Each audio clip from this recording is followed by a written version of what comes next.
Tuhan bersamamu. Inilah Injil suci menurut Lukas. Pada suatu hari Sabat, Yesus dan murid-muridnya berjalan di ladang gandum. Para murid memetik bulir-bulir gandum, menggisarnya dengan tangan, lalu memakannya. Tetapi beberapa orang Farisi berkata, "Mengapa kalian melakukan sesuatu yang tidak diperbolehkan pada hari Sabat?" Maka Yesus menjawab, "Tidakkah kalian baca apa yang dilakukan Daud ketika ia dan para pengikutnya lapar? Ia masuk ke dalam rumah Allah dan mengambil roti sajian. Roti itu dimakannya dan diberikannya kepada para pengikutnya, padahal roti itu tidak boleh dimakan kecuali oleh para imam."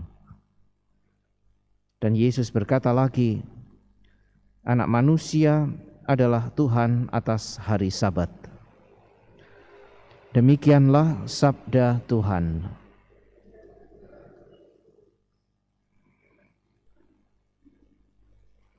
Saudara sekalian yang terkasih, dalam kesempatan perjumpaan Yesus dengan orang-orang Farisi yang kita dengarkan hari ini, persoalan yang dikemukakan oleh orang Farisi tetap saja berkisar kepada pelaksanaan hukum, secara khusus hukum Taurat di dalam hal yang juga paling kecil dan bahkan kelihatan remeh.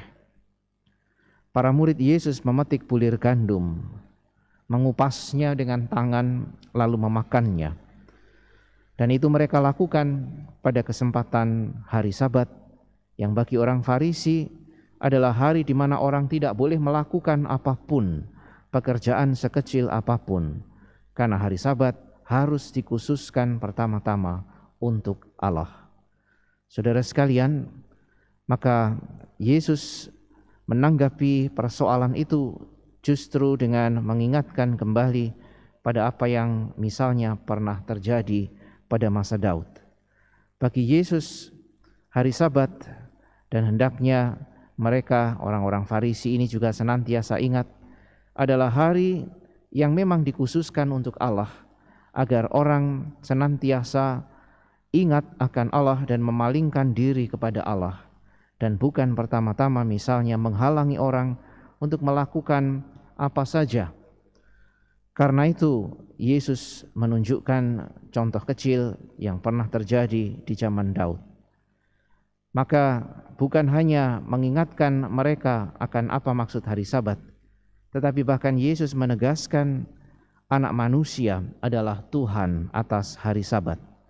Maka Yesus memiliki kuasa untuk membawa orang pada keselamatan yang lebih penuh, bukan hanya misalnya dengan pemenuhan akan aturan-aturan yang kecil, yang remeh-remeh, tetapi justru menghalangi orang untuk semakin dekat dengan Tuhan, tetapi sebaliknya dalam diri Yesus orang berjumpa dengan Allah sendiri.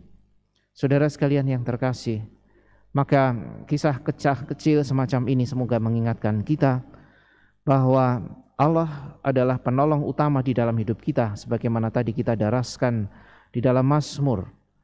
Kalau kita bisa melakukan banyak tindakan, perbuatan, syukur dan sebagainya, karena memang pertama-tama Allah sudah lebih dahulu menolong kita. Ia yang menyelenggarakan hidup kita, dan melalui diri Yesus kita sungguh-sungguh berjumpa dengan Allah yang sungguh menolong kita secara penuh dan secara total. Maka adalah baik bagi kita untuk senantiasa mengingat Allah, tetapi juga tanpa misalnya mengabaikan apa yang Tuhan kehendaki di dalam hidup kita. Kalau kita diajak untuk mengingatnya, melakukan pekerjaan harian atau apapun juga pada kesempatan-kesempatan tertentu adalah tanda syukur kita, tanda bahwa kita juga senantiasa mengingat bahwa kesempatan itu diberikan juga oleh Allah.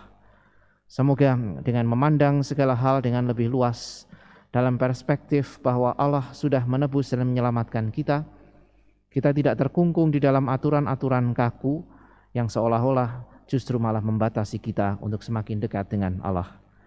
Yesus sudah menegaskan bahwa dirinya adalah Tuhan atas hari Sabat, dan karena itu kita percaya di tangan Yesus, dalam naungannya, bersama persatuan dengannya, kita ini adalah pribadi-pribadi yang diselamatkan dan diberi kesempatan untuk senantiasa mengingat Allah, bersyukur kepadanya, dan boleh menyerahkan juga hidup kita kepadanya lewat juga setiap tindakan dan perbuatan kita kapanpun, hari apapun, saat manapun, kalau kita sungguh-sungguh senantiasa ada di dalam relasi dengan Allah.